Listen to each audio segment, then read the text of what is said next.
इंतजार में वक्त बहुत मुश्किल से कटता है, मानो लम्हों को रोक रखा हो किसी ने। इतनी देर में कितनी ही ट्रेन तो आकर जा भी चुकी थी, मगर अमित को जिसे जाना था उसका कुछ भी अता पता नहीं था।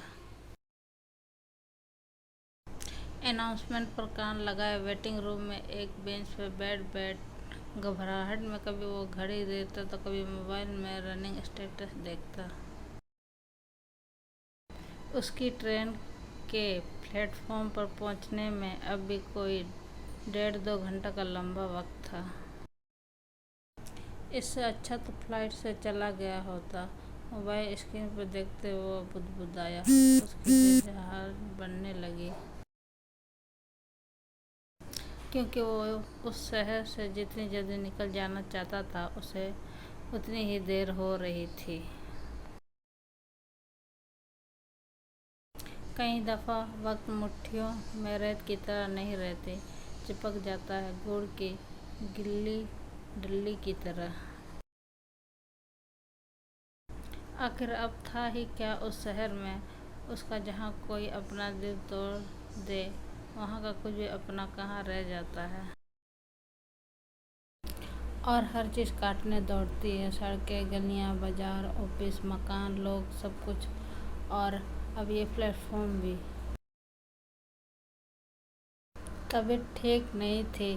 बॉस को ये बात बताकर एक लंबी छुट्टी का इरादा करके निकला था, और चलते चलते रेजिग्नेशन लेटर भी मेल ड्रॉप में सेव कर लिया था। अगस्त की वो शाम बारिश की कुछ बौछारें लेकर आई, मगर वो अमित को अच्छी नहीं लगी।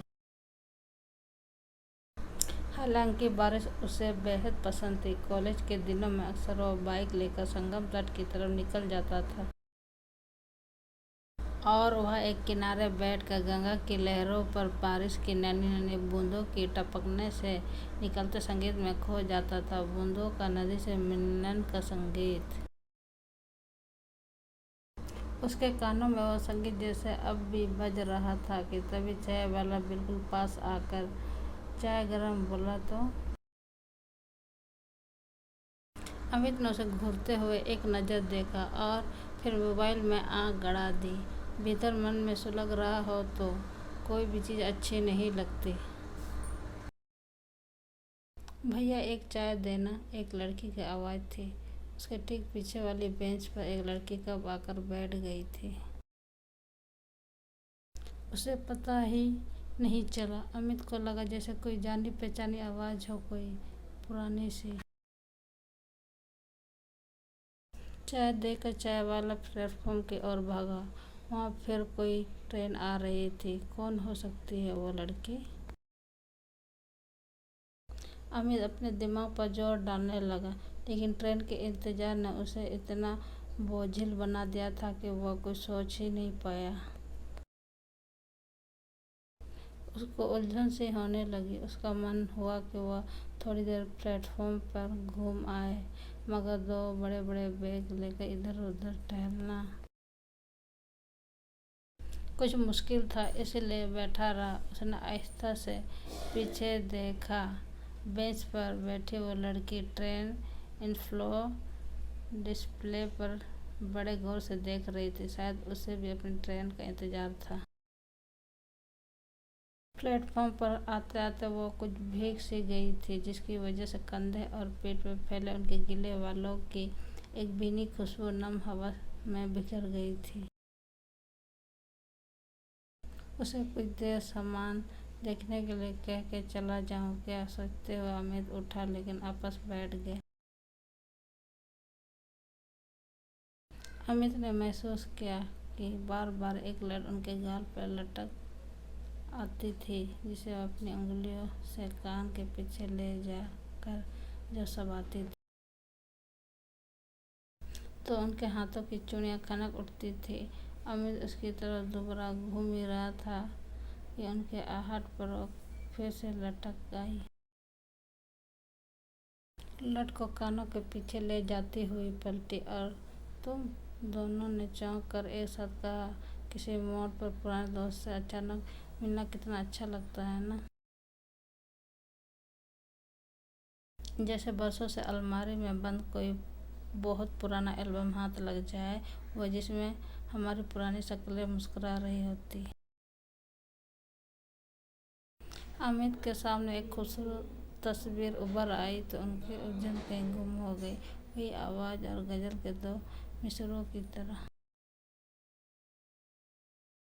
वही होठ जिस पर हर वक्त कोई धुन ठहरी रहती थी, वही चेहरा और उस पर वही एक कत्थई आंखें जिसमें अलहदा से ख्वाब रहते थे।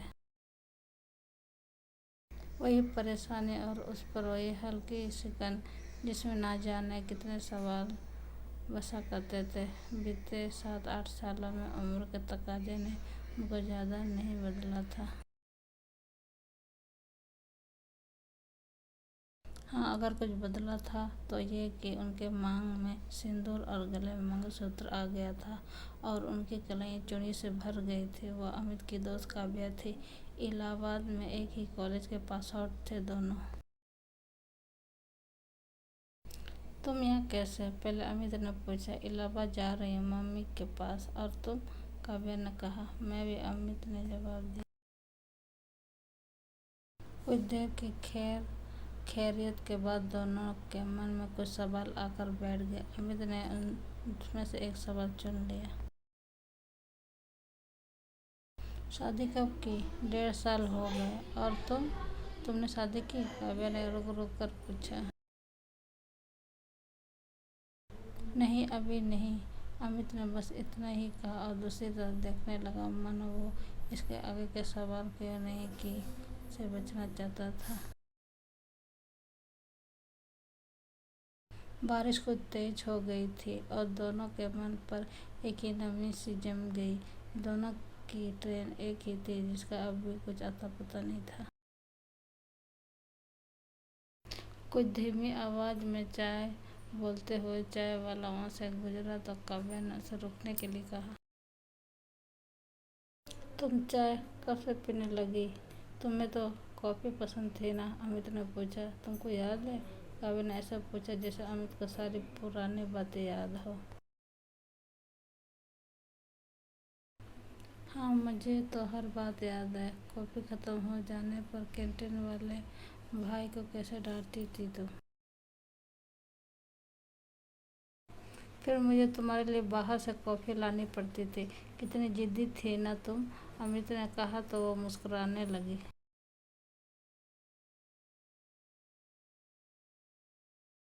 चाय पीते हुए अब दोनों कोई सहज होने लगे थे। तुम्हें याद है फ्रेंड के ग्रुप में वो डिप्सी जो तुम्हें काव्या नहीं कब्बा कहता था, तुम कितनी चिढ़ जाती थी।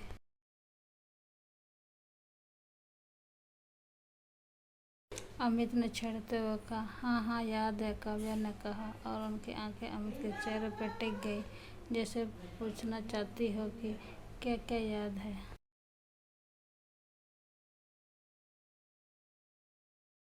तुम्हारा परेशान होना अच्छा नहीं लगा था मुझे, तो एक दिन ऋषवा से कहा कि तुम्हें कविता कहे। यह मिस पोयम कहा करे। और उस दिन कितनी खुश हो गई थी तुम, चाय के आखिरी सिप के साथ अमित ने कहा।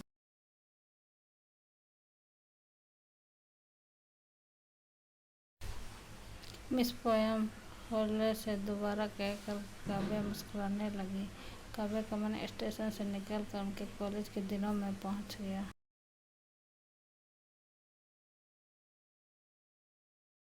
उसे उम्मीद नहीं थी कि कोई इस तरह अचानक मिल जाएगा और बरसों से साथ परे उनके मन के तार को छेड़ जाएगा।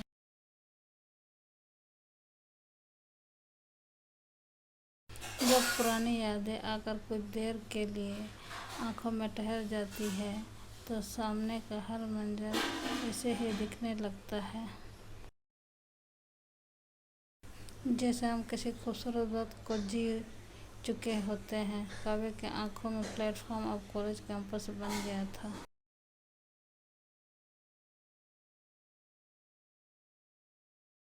जिसमें 7-8 दोस्तों के साथ मस्तियाँ करता अमित नजर आने लगा। वो भी क्या दिन थे जब जिंदगी जिंदगी हुआ करती थी और ख्वाब की गलियाँ कितनी रोशन थी, कितना प्यारा ग्रुप था हमारा।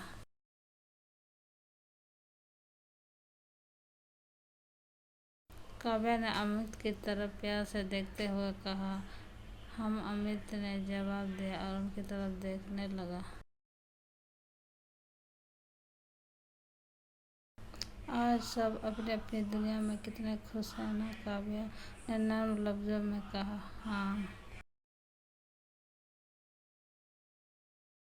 हम बहुत लकी हैं कि हमको बहुत अच्छे दोस्त मिले, तुम जैसे दोस्त, अमित ने जैसे काव्या का हम ख्याल बनकर कहा। हाँ, सचमुच हम बहुत लकी हैं, काव्या ने खुद से कहा, जिसे अमित सुन नहीं पाया। मुस्कुराते हुए वो बेंच से उठा और काव्या का खाली कप लेकर डस्टबिन की तरफ चला गया।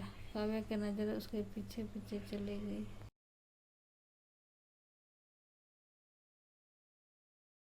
एक पल को उसे ऐसा लगा जैसे अमित उसके लिए कॉफ़ी का पैकेट खरीदने चला गया हो।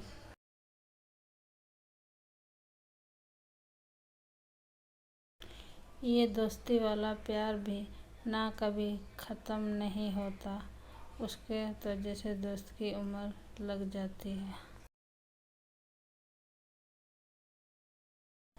और मौका मिलते ही वो उग आता है एक दूसरे की आंखों में। काव्या को अमित की बातें याद आने लगी, कितने मस्ती करता था और कैसे कॉलेज में दोस्तों की हर छोटी बड़ी समस्या पर कितने प्यारे प्यारे मशवरे देता था।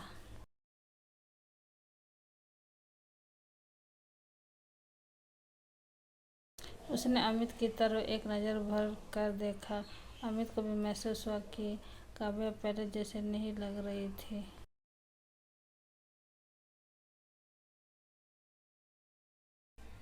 उसकी बेवफी कहीं खो गई थी और शायद शादी के बाद उसकी कुछ आदत भी बदल चुकी थी। कितनी चुप थी वह।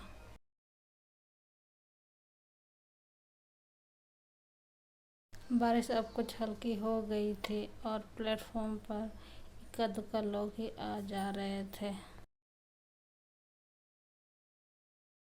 ट्रेन का इंतजार करते कुछ लोग घूम रहे थे तो कुछ परेशान थे और बार बार मोबाइल पर रनिंग स्टेटस देख रहे थे।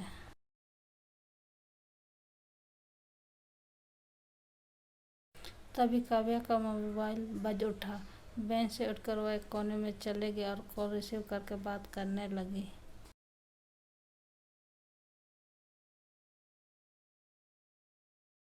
अमित ने देखा कि बात करते करते वो कुछ परेशान हो गई थी और उनके चेहरे का रंग उड़ने लगा था।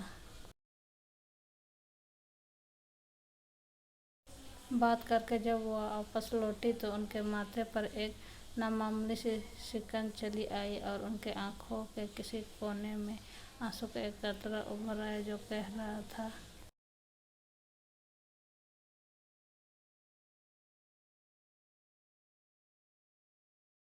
कि गुजरा हुआ हर एक वक्त खूबसूरत नहीं होता। काव्या ने मोबाइल अपने पर्स में रखा और बेंच पर ढल बैठ गई।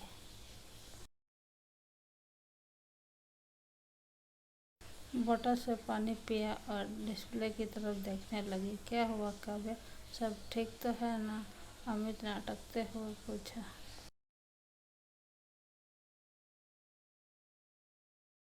उसे इस तरह उदास देखकर वह कुछ बेचैन सा हो गया। हाँ ठीक है, काव्या ने कहा और अपनी लट को कानों के पीछे फेंक कर वह पर्स से रुमाल निकालने लगी।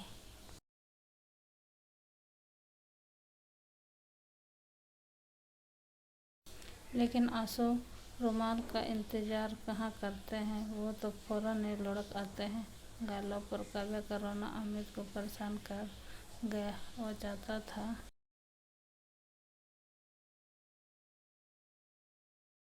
कि आगे बढ़कर उसके आंसुओं को पोंछ दे, मगर रुक गया। सारे दोस्त लकी नहीं है, काव्या ने कहा। उनके कहते प्लेटफॉर्म पर एक खामोशी बर्फ की तरह जम गई।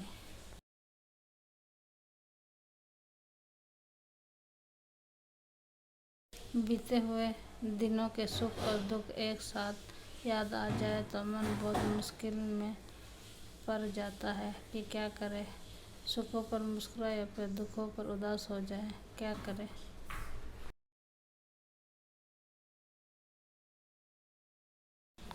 अमित काव्या की आंखों की नमी महसूस कर रहा था। आखिर क्या वजह थी कि वो उदास थी? क्या था जो उसे भीतर भीतर खाए जा रहा था?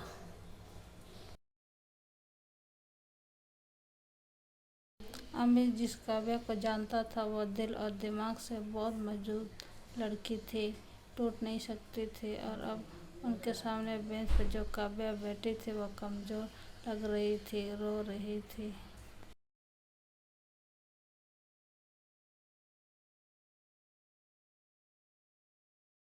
आंसू कमजोरी की अमानत है और दोस्ती वाला प्यार एक दोस्त की आंखों में कभी आंसू नहीं देख सकता।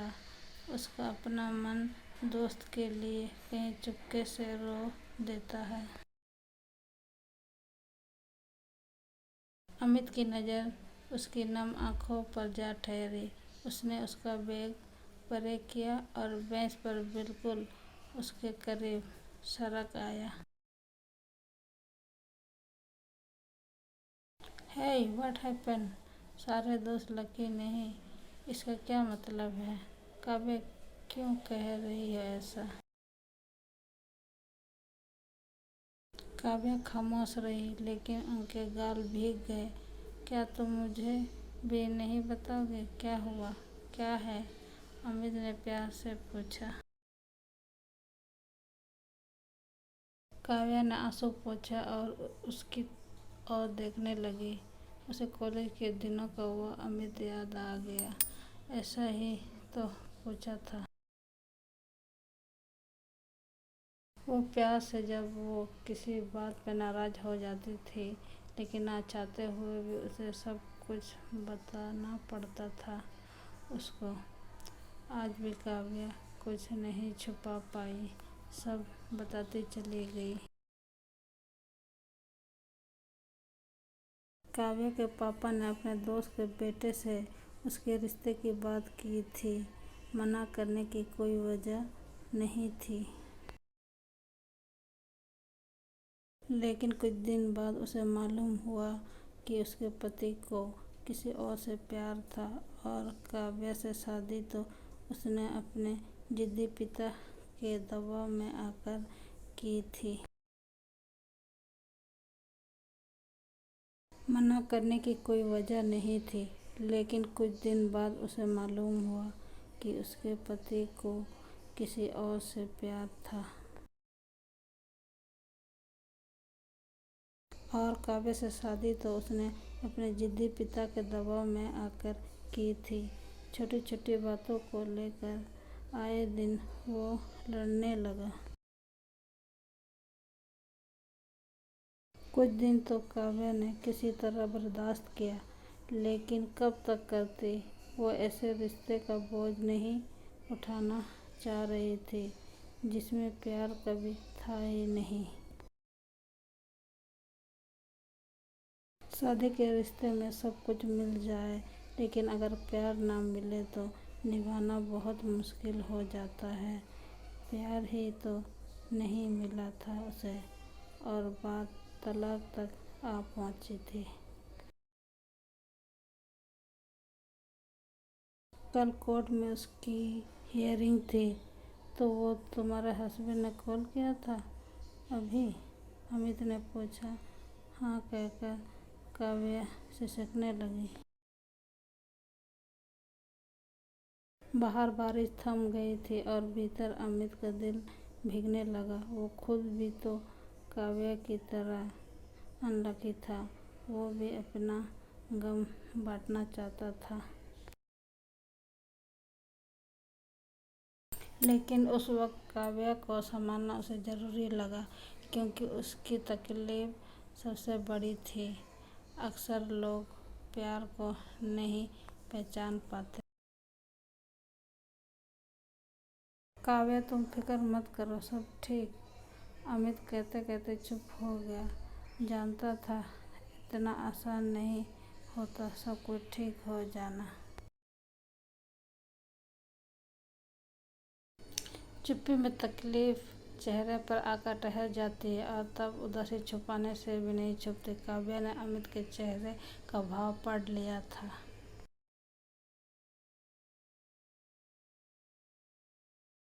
काव्या ने अमित के चेहरे का भाव पढ़ लिया। तुम्हें क्या हुआ? काव्या ने कहा। तुम ठीक कह रही थी, सारे दोस्त लकी नहीं हैं, मैं भी नहीं। अमित यहाँ वहाँ देखते हुए बोला। कोई दर्द जुबां पर आ जाए तो नजरें इधर उधर देखने लगती है और कुछ कहती नहीं बनता। काव्या ने अमित की हथेली पर अपनी हथेली रख दी। कह दो अमित, शायद कहने से तकलीफ कम हो जाए। हम अमित ने बस इतना ही कहा और उसकी आंखों में देखने लगा, एक बहुत अपनी सी आंखों में। बरसों बाद मेरे दो दोस्त के दुख आपस में घुलने लगे थे।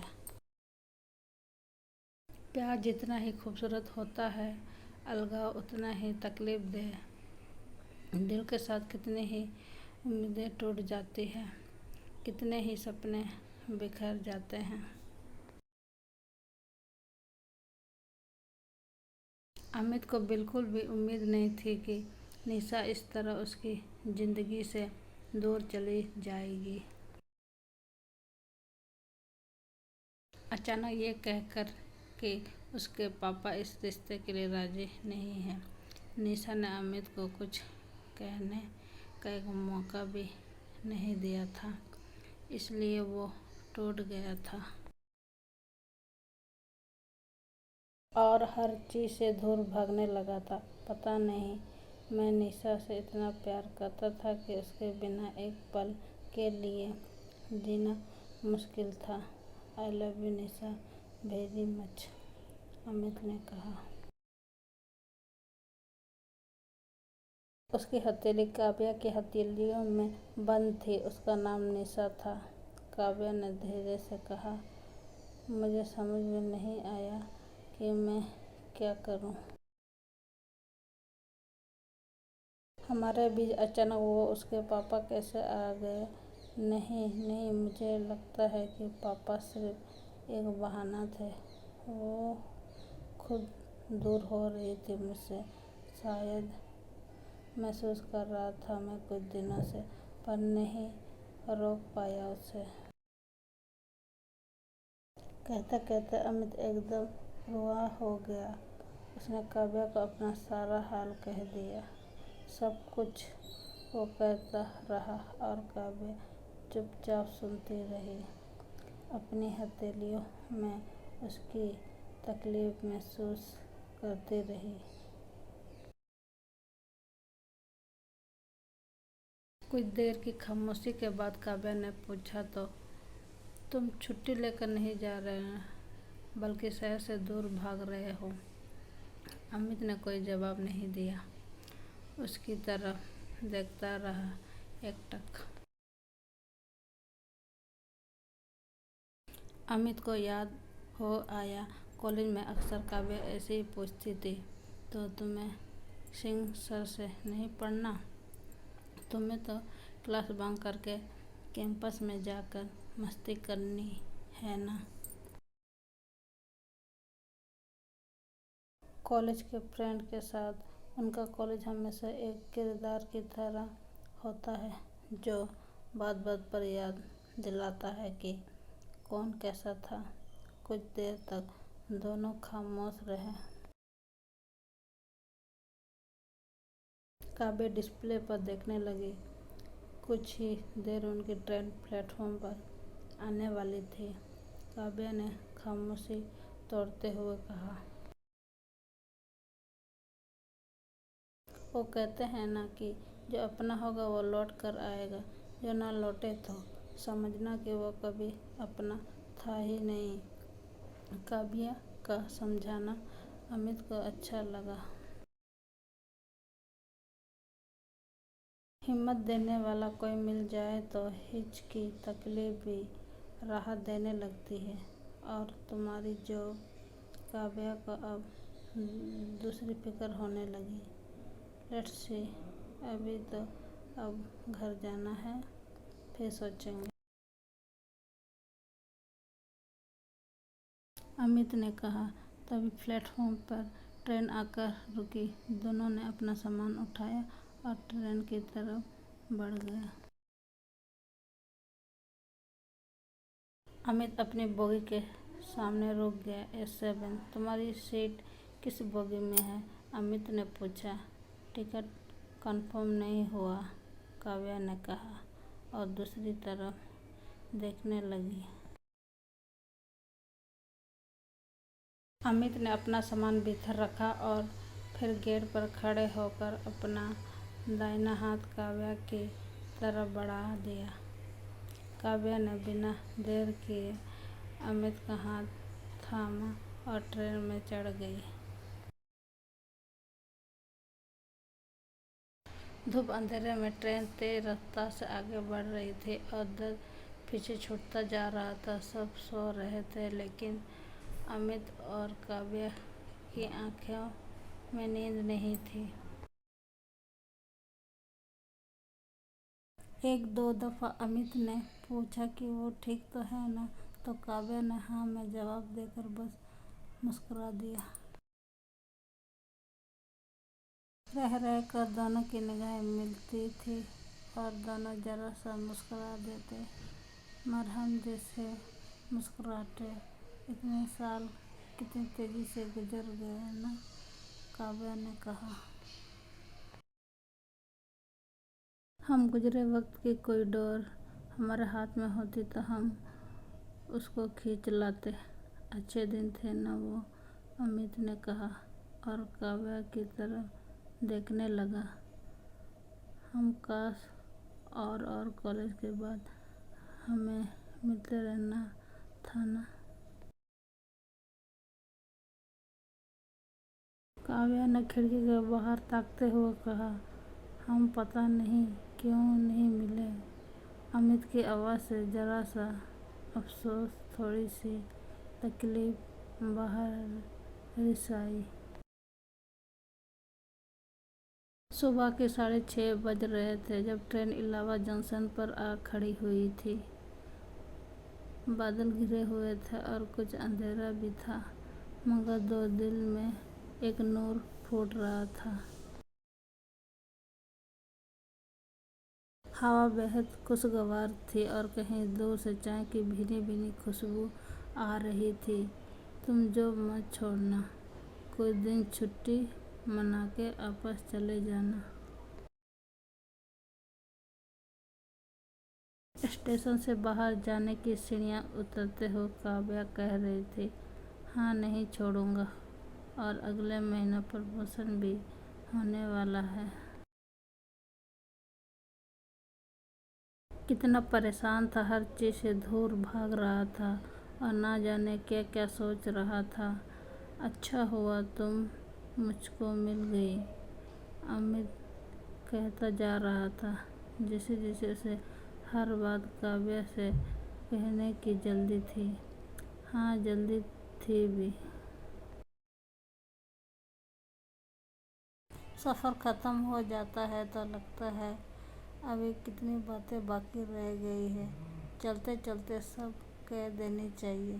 तुम अभी क्या करोगी? अमित ने पूछा। अमित के मन में एक बेचैनी आ गई थी कि काव्या का क्या होगा। आज हियरिंग है, डिवोर्स मिल जाएगी, काव्या ने बहुत सहज होकर कहा। हाँ, गुड। फिर अपने लिए जीना अच्छी तरह से, अपनी तरह से, पहले जैसे एकदम मस्त मौला होकर। अमित ने हौले से उसके कंधे से अपना कंधा टकराते हुए कहा और फिर पूछा, चाय पियोगी? तो काव्या ने झट से हामी भर दी। अमित ने महसूस किया कि काव्या कल वाली काव्या नहीं थी जो प्लेटफॉर्म की एक बेंच पर तन्हा बैठी थी। अब तो कॉलेज वाली काव्या, चमकदार आंखों वाली काव्या उसके साथ थी फिर से।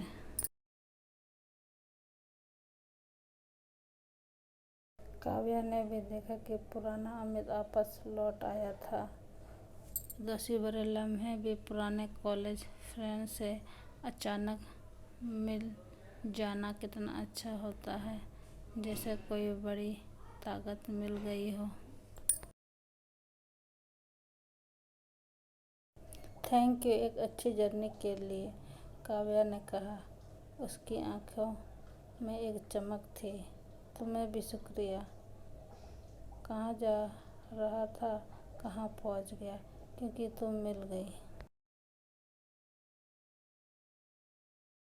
अमित ने लाड़ से कहा तो काव्या मुस्कुरा दी।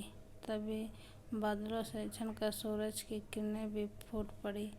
काव्या ने अमित को गले से लगा लिया।